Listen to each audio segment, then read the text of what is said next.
ఈరోజు దేవుని వాగ్దానం హెబ్రీయులకు రాసిన పత్రిక 1వ అధ్యాయం 9వ వచనం.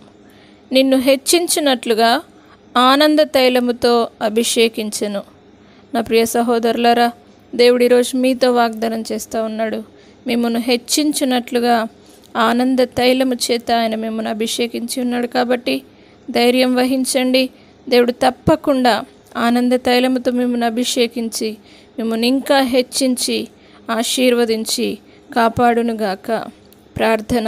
పరిశుద్ధుడా, నమ్మదగిన దేవా, మిమ్మల్ని హెచ్చించినట్లుగా ఆనంద తైలముతో అభిషేకిస్తానని సెలవిచ్చిన దేవుడవు, నీ వరముల చేత నింపండి, నీ పరిశుద్ధాత్మ శక్తి చేత నింపండి, నీ ఆనంద తైలముతో అభిషేకించి వారిని ఇంకా హెచ్చించండి. నాయన, నీకు వందనాలు దేవా. దీనులను పెంట కుప్ప నుండి పైకి లేవనెత్తుతానన్నావు. అలాంటి నీ వాగ్దానం చేత ప్రతి ఒక్కరిని నింపి వారిని హెచ్చించి నీ ఆనంద తైలముతో అభిషేకించుమని యేసు పరిశుద్ధ నామమును బట్టి అడిగి వేడుకుంటున్నాము తండ్రి. ఆమేన్.